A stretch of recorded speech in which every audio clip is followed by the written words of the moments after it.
Okay, hello everyone. This is Better Show. I'm Victoria Loskutova, and Better Show is the talk show with no holds barred. I have a very interesting guest for you today. I almost said tomorrow. Right? Today, tomorrow, always interesting guests. It's Cédric Bollag, my colleague, the host and the producer of the startup show. And I'm really, really excited. But first of all, I want to remind you that we just launched Best Times.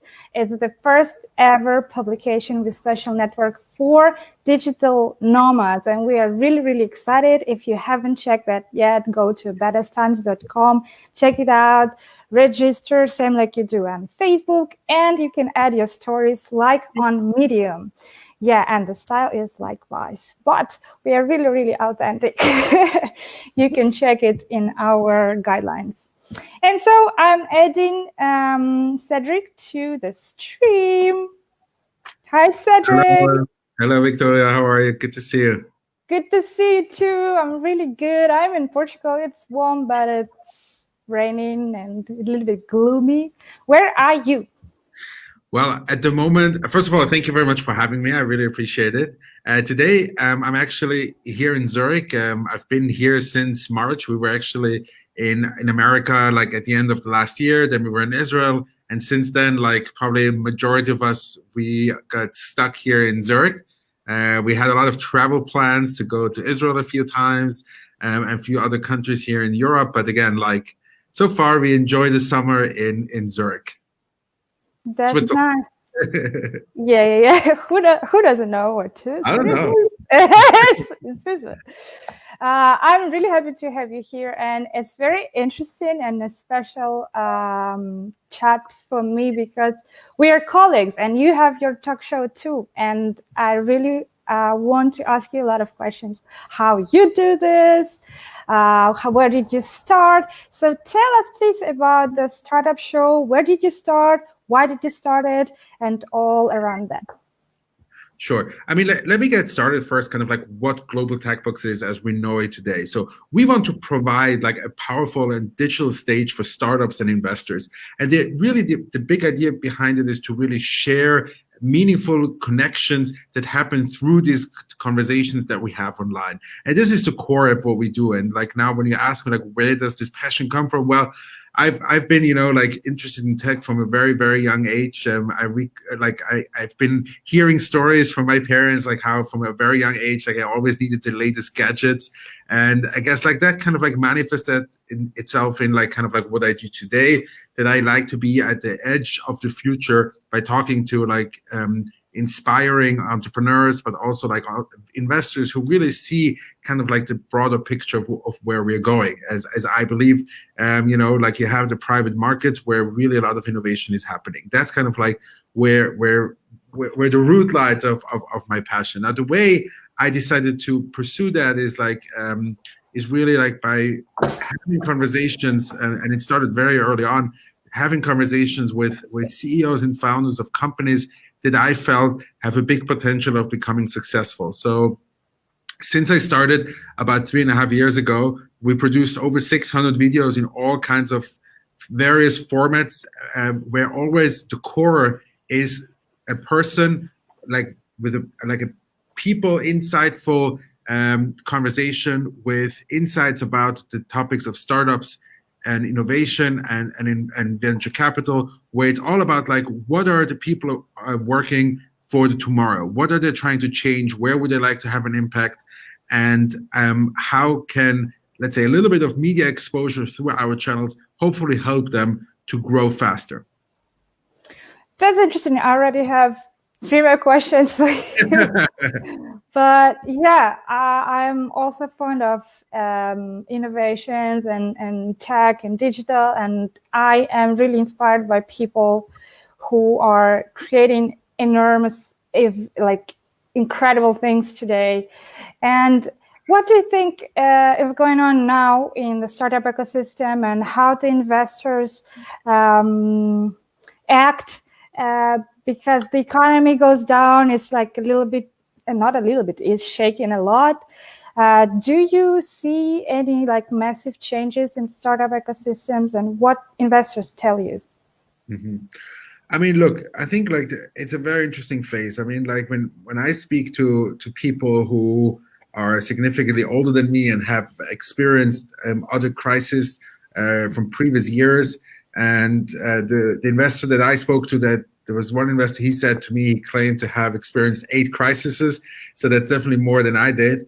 But like what is really different this time is that, like, number one, it's a health crisis globally, and I think that affected everybody in some way or the other. So like I think everybody had to rearrange and reschedule and reorganize their personal lives, which just took away from the, let's say, the brain space people had, and whether that's on the investor or the startup side. So like a founder like myself who has, like, I'm married, I have 2 kids, so like all of a sudden, like, kids were at home all day, so like that just needed a reassessment of like how can the family dynamics come together with, let's say, running a company. And I think that was true for a lot of people during this couple of last months. And having said that, I think like what is very different also is like this instant communication channels that we have all around the world that enables us to really, number one, communicate about the issues that we have, but also like certainly are able to continue and uphold a lot of our business activities to a certain extent. Now, again, everybody was hit in one way or the other. I would say a lot of people got hit to the bad, but there were also people who were hit who had a big advantage of like this new reality where people are actually going to, much more online and have, let's say, a drive to use digital products much more than they had before, because there's a necessity and they have to. So again, like I see there is a lot of opportunity there. And I see that also like from my conversations that I have with investors and startups. Yeah, and how do you think during the crisis times, many people say that it's time to act right now and create even like greater things and pivot and risk. Do you think it's worth it, or people just not to start to create startups right now and just wait a little bit and plan more? I mean, my simple answer is like, look for opportunities. And I would say in general, like, I think it's always a bad idea to start something, just, get up one morning and do something for the rest of your life and give up your job or whatever. But I would say that like, if you've been working on a certain product and like you see like how certain new opportunities come up because of this crisis, like try test those things. I would say what's definitely a bad idea is like if you all of a sudden realize, oh, the stock market's crashed, let me invest all of my money into the public markets. That's also probably a bad idea. Like in my case, it was like this, that we've been, let's say, focusing on public markets. We've been looking at certain stocks, and we knew before the crisis already we wanted to invest in certain areas, and then all of a sudden everything crashed. So for us, there was a big opportunity because we saw kind of like a lot of these companies lost a lot of money, and like everything dropped. So it made sense for us to buy in. But again, buy now, yeah, yes. it's good time to buy now. But again, I wouldn't recommend that to anybody unless you read at least 10 books about stock markets and how public markets work, and like try to understand. Like, again, I also am not a professional. I just like felt like after reading all of these books the last 2 years, like it makes sense now to start investing. Now, again, like I would say if someone feels like now is the right time to get started with a new project, I mean, like there's certainly never a horribly bad time to get started. I think right now, I think people are very often at home and like maybe have to a certain extent time to experience. So yeah, I mean, get started, but like also in a non-crisis time, always get started.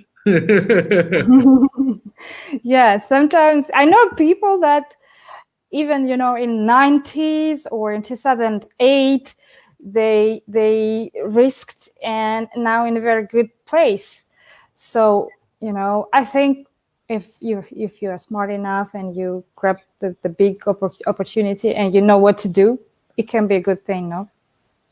Absolutely. I mean, again, like the question is like, are you talking about Elon Musk's Jeff Bezos and Steve Jobs, or are you talking about like the average consumer? And I would say the average consumer going in and like, has to be more careful because I think like these people are outliers. Okay.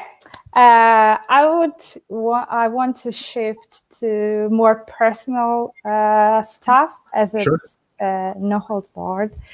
So I have here, I don't know, people don't see. Oh yeah. So I have 7 stickers here because 7 is my lucky number.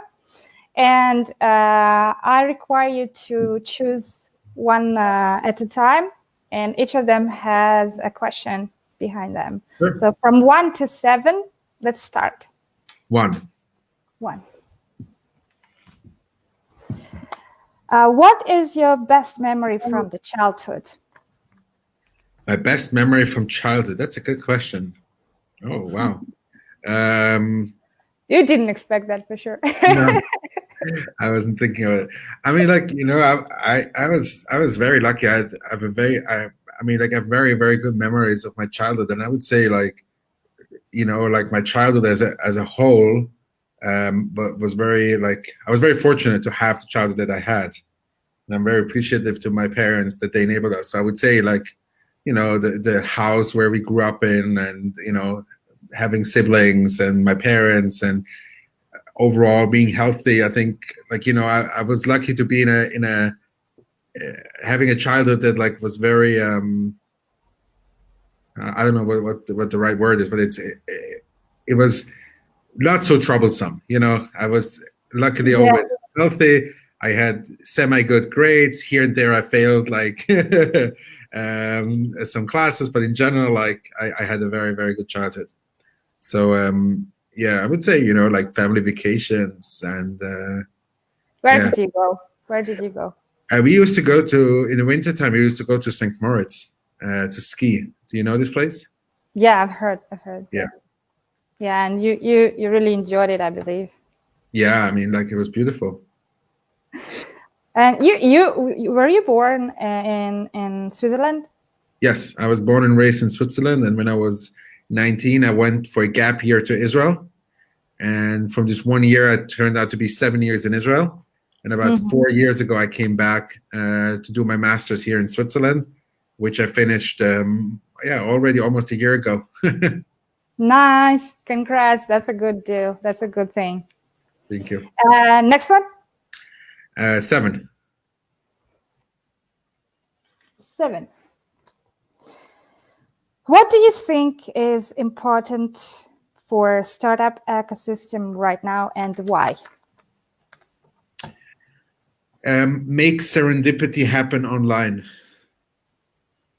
That's it.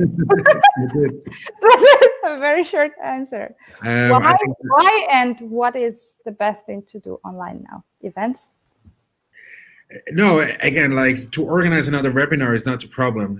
I think what the big added value of events were and are is that you bump into people that you didn't know were there, but you have a common ground because you have the same interest, and that's what brought you to this place. And now when you have a webinar, you have one person talking and let's say 70, 100 or 1,000 people are watching, but these 1,000 people, they have no interaction at all. There's no someone that can all of a sudden by incident get connected. So if we can solve this somehow, that we can have this unexpected, as we call them, serendipity, good things that happen without planning, I would say that is probably one of the biggest challenges that the ecosystem needs to solve. On the other hand, we can do it globally. We don't have to have the hub of Zurich, Lisbon, Tel Aviv, Berlin, and San Francisco. Maybe we can have one big hub where serendipity can happen. Yeah. Do you think online can, be the same as interpersonal connection? Well, that's if your assumption is that it has to be the same, but the question is what would, I'm more interested in the outcome. So if you can tell me look, I can fill up your schedule with 10 meetings a day that are highly relevant because there are investors who are interested in investing in you, then I'm not sure I would need like the serendipity, especially if like to go meet them in person. Yeah. So if the result is satisfying, yeah, it's okay, right? yeah, exactly. So I would say like I would re-engineer it, thinking of like what is my ultimate goal, and my ultimate goal of serendipity is that like maybe I'll meet someone that I wasn't thinking of like would be a good match, and because people come to an event being open-minded. But again, if there's a chance to make this online happen, where I can do it at scale, sourcing from investors to advisors to employees globally, I would say that is much more likely to be successful than like if I source any kind of these categories here locally. Okay, I agree with you. Another one. Another one. 4. Or what is your favorite question that you ask on your show? What's my favorite question that I ask on my show? No, one of them. No. I usually like to ask. I like to ask about fuck-ups. Yeah, yes, me too. But it's not like, you know, like we always try to have like the glasses of the investors. So like to talk about something that failed, like might give an indication of kind of like how they think. But again, like I would say, like I think very much into kind of like, let's say everything worked out your way, where would you be in 10 years or in 5 years? Or where would you be in like where would you like to be in 3 years from now? And that kind of like, you want to hear that they have a very clear picture of where they want to get to. And not necessarily because I want it to be a unicorn or anything like this. It's more like you want to understand how is this founder thinking of the future for their company in the context of the economy and in the context of the of everything that is going on around the company. All right, guys, who is watching now, please, if you have any questions, I can see them in the StreamYard here, and I'm gonna ask Cédric. Please don't be shy. Let's go to the next one. 2. We have 2, 5, and 6 left. Okay, that's my favorite. What do you think is your biggest fuck up ever? Like, poof. Mine personally. Oh, that is easy. It was a mistake that cost me $100,000. What happened to $100,000? So basically, like recently, I was talking to an investor, potential investor, and it was a mistake that I did because I had not enough experience. But like when we raised some money now, an investor agreed to committing 100,000, and he said like deal ? And the only thing I was supposed to say was yes, but I decided to negotiate, and I wanted to reduce the equity that he gets. And then he said like no deal, and he was out. Instead of me just saying yes, I said no. And that was it. That was I would say in hindsight like probably my biggest mistake, because I felt like, you know, we could have been much further ahead in fundraising.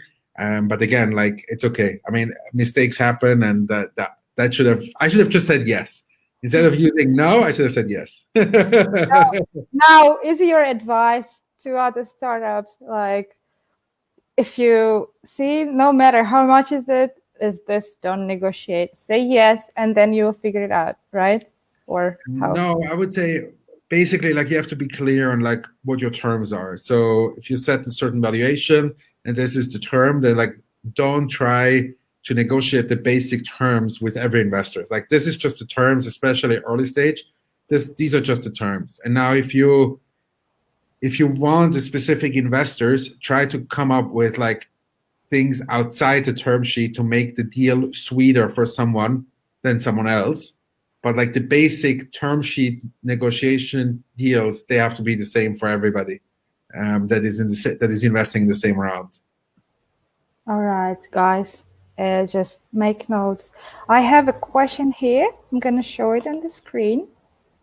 Cool. Liana asks, hey, when to raise money, after first sales or with just a deck?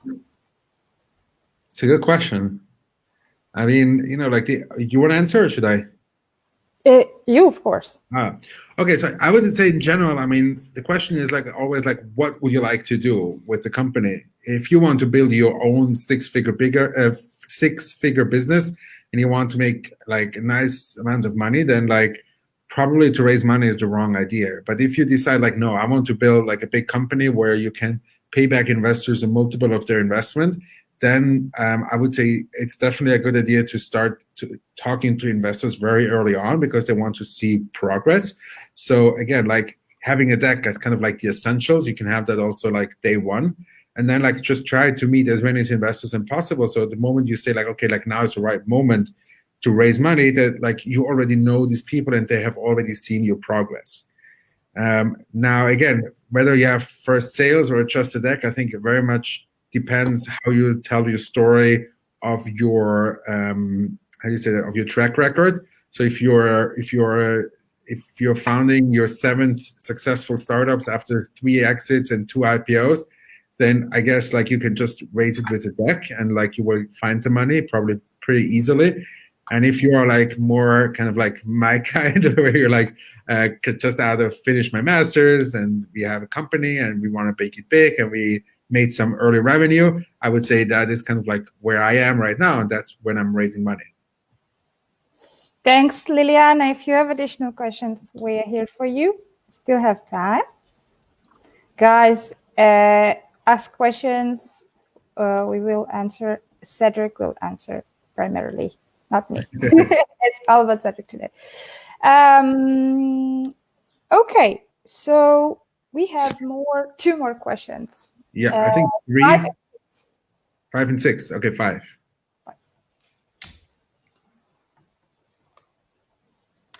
Did anything change in your life or career during the lockdown pandemic? I mean, like significant, a big change. Yeah, I mean, like again, like my family, we were all of a sudden at home. I think no one really knew like what was okay and not okay to do on a health perspective. Can we go to the supermarket or not? Like when can we go down and when not? So I think that was really hard, like to readjust. But I think like Homo sapiens are very good at adjusting. So I think like we adjusted like pretty quickly. Like I would say like the biggest change for me was kind of like going from this certainty of like planning and flying and traveling to like not knowing at all where to go and when and like what to do next. So I think that was, I think, the biggest change, this like uncertainty and unable to like to plan for the next, let's say, 6 months, which was the case before. Was it hard to be at home all the time, like in the house, lockdown during the lockdown? Yeah, I mean, like it always depends on the family structure. I mean, like I'm very lucky. I have a very good wife, and like we are very good partners, and we like each other. So like being around each other, and with our kids is for us. We felt it like it was a blessing. But again, like on the business side, I was in the middle of incorporating my company. And like now all of a sudden you have to deal with governments over like Zoom and bank over Zoom. And till now, like the bank would say like, no way we can do anything over online. And now all of a sudden, like everything is possible online. And so I think like that was, definitely an interesting time that my wife and I tried to reflect on it very positively. Like obviously we have the health, and I feel very like tremendously grateful that like we were health-wise not impacted. But again, like I feel very sorry for everybody who was and like lost like people and loved ones. But again, like outside the health, I think we were really lucky to be able to, go on with our lives just in a different way or a different kind. Was it difficult to maintain the schedule with kids? Because I know my friend has 2 kids too, and they kind of organize their life around kids' life because they can't go to school. Yeah. And they homeschooling. They need to eat at the same time. Blah, blah, blah. It's a routine.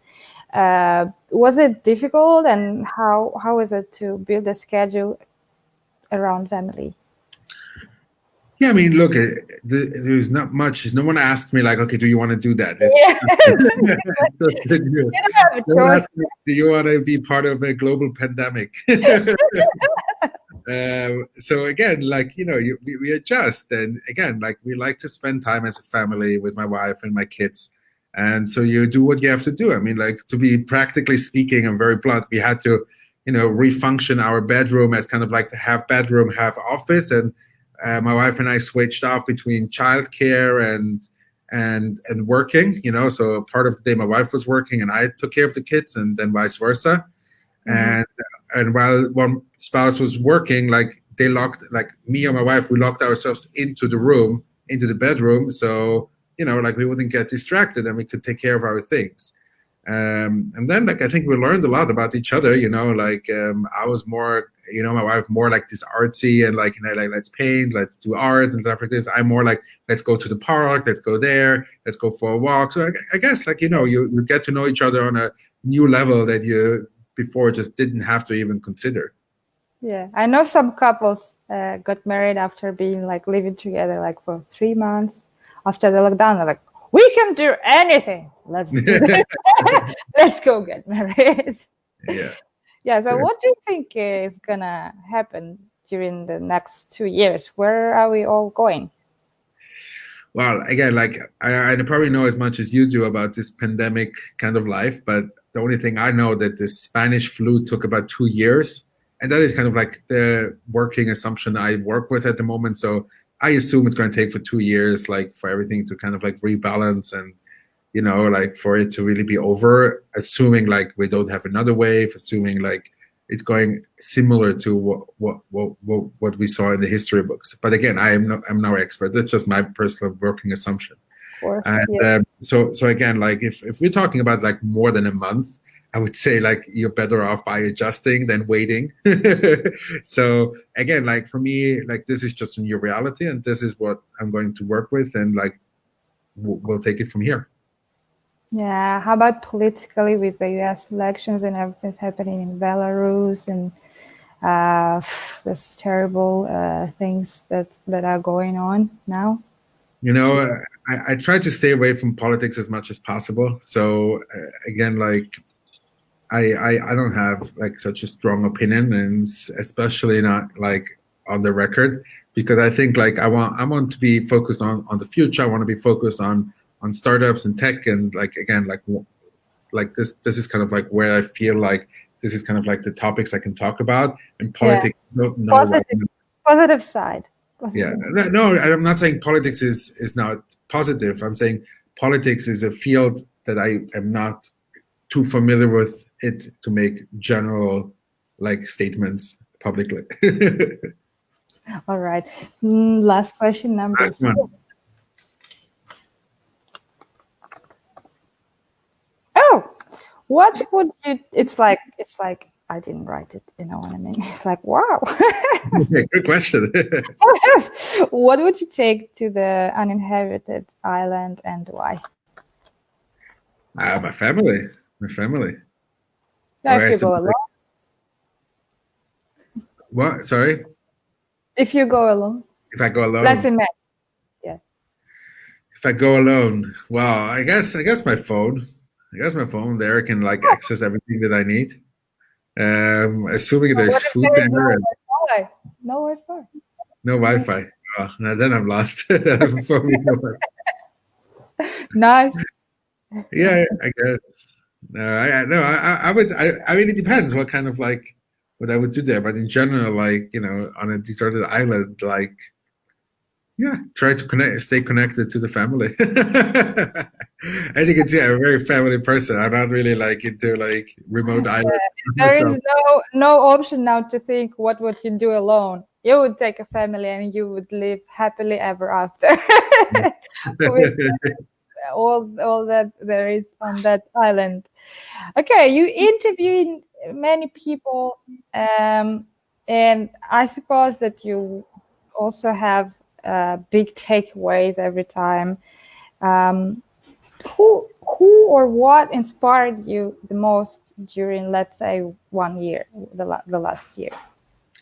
Yeah, I mean, like, like for me, meeting with these founders, I think is very inspiring because again, like a lot of these people that I meet, especially here in Zurich, have a huge opportunity cost because they could make much more money by working in one of the big banks or consulting firms, and they decide to go all in on their idea. So, like, number one, this by itself gives me a lot of like inspiration.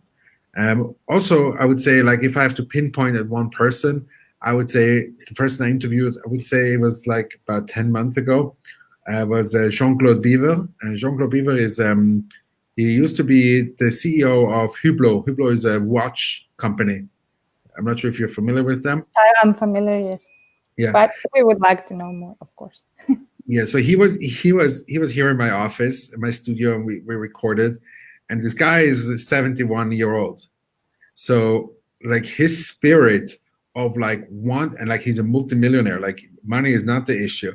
So like his spirit of like this entrepreneurial drive at this age of like, trying to still have this young mindset of driving new things, trying new things, starting new things at this age, I think that is fascinating. And I think this passion, to keep this passion and this fire till this age and beyond, I think that is something that I wish that I have for myself also when I'm that age. And like I can continue like going on with like this like strength and passion and for the things that I'm working on.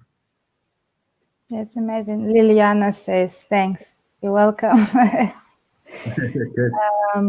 Yeah, that's amazing how people stay at that age, like active, and they still try new things and work on their body, work on their opening companies, start anything, start new life, get married, anything. It's fascinating. It's amazing. And what are your mottos for life? What is the most important for you as a person, as a father, a husband? What is the core that you wake up every day and you think, let's do this? From where are you coming from? Yeah, I mean, like I split my life into 3 pillars, and one is kind of like family, one is business, and one is charity. So like these are kind of like my 3 pillars that I try to be very focused on in each of them. So I try to have like, I have one family, so one wife, kids, parents, and then I have like one business that I'm working on, and I have like one major charity project that I'm involved with. So like I'm trying to just stay as focused as possible while still giving meaning to all of these 3, being able to kind of like switch in between these projects so you never get bored, but you have like still some diversity. Excuse me. No worries. So you still have like some diversity in the things that you're working on. All right. That's it? More? No, I'm saying like that's kind of like where I'm coming from. So again, like for me, family always has top priority. And I'm always trying to make sure that like everybody around me knows that, especially also in my team and the people around me. But again, like for me, it's equally important to make sure that we are financially set on the business side and that we can have like an impact when we work with our charity organization to make sure that like people can benefit from the luxury that we have of like being healthy and have a roof, have food, and like like our basic needs are met, so we can make sure that like also other people have these options. What about charity? Yes. Who do you help and how do you help? So right now I'm working on a very big local project here in Zurich that is fostering the communal approach of the Jewish community here in Zurich. Yeah, that's kind of like. What exactly do you do? Is it kind of a center and you go there and help with food, or? No, we want to make sure that like people from all kind of like walks of life in the Jewish world can come together and meet, and we'll try to make this in a more innovative way. Okay. Yeah. So kind of like a community-based program, or Yeah, I mean, is it an actual place where people gather? no. It's a project that is very, very big, and also like the city of Zurich is involved. So like it's rather Wow. big. It's in very early stages, so it's hard to like go more into depth than what I've said already. Okay. Okay. But again, No like problem. it's something like that is for the community slash culture of Jewish people here in Zurich. Okay. Nice. Nice. And you said it's very big, but we're just starting, and like it's always touching for me, like when people do something for other people, and it doesn't matter how big the project, or it's crazy how empathetic some people are to, give others food, take out the money from the pocket and buy food, or meet and spend time. Like I assume you later probably will can gather together in Zurich and just talk, just Sure. support, and I mean anything. Um, and I think it's even growing right now, even more with all what's happening, despite of negative sides. People, I see many people are opening their hearts and try to help each other, and it's really cool. Mhm. Yeah, I And mean, I think everybody can help. I mean, the question is always like how you help, and everybody has time, and I mean, not everybody has money, so like I understand, but like everybody has time to donate. So yeah, I mean, like also like for us, like financially, we can't really support, with big amounts various organizations, but we can definitely support with our time. And I think my time is not valuable enough, so I can at least dedicate some of my time to helping others. yeah, okay, let's wrap this up. The last question is, what your advice will be for startups, especially who started the activity during the pandemic, and how to get funded, of course. Well, it's two very big questions. I mean, like to get started, I mean, like you just have to get started somewhere, and like don't get too much advice from anybody. I mean, like you know your business the best, and I mean, just try different things till you figure out like what works, and I mean, it's important that like you really understand like why you want to build this business. What is your core and instinctive motivation to do this? And I think once you know this and you're very clear why you want to do this, then like I think the sky is the limit. Like you can really achieve anything what you want. And the same goes with funding. I mean, I think right now we're in a very interesting situation where there are no rules. So like rules are being established of how to raise funds. I mean, like the first blog post already came out, like top 5 ways of how to raise money over Zoom and stuff like this. But again, there's no real rules yet. So like try to create the rules, try to do them yourself. And the investors, like if you look from their perspective, I mean, like probably a lot of their deal flow came from events that they attended or stuff like this, and all of this is canceled. So, maybe reaching out through a cold email gives you a first meeting that is all you need. And I did that myself during the lockdown.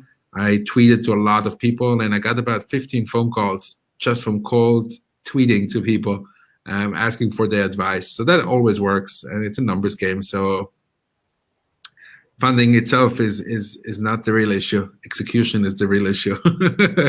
Yes, exactly. Yeah, and I know it very well as well. Yeah, it's true. Yeah, it's just a reality. Where people can watch your startup show?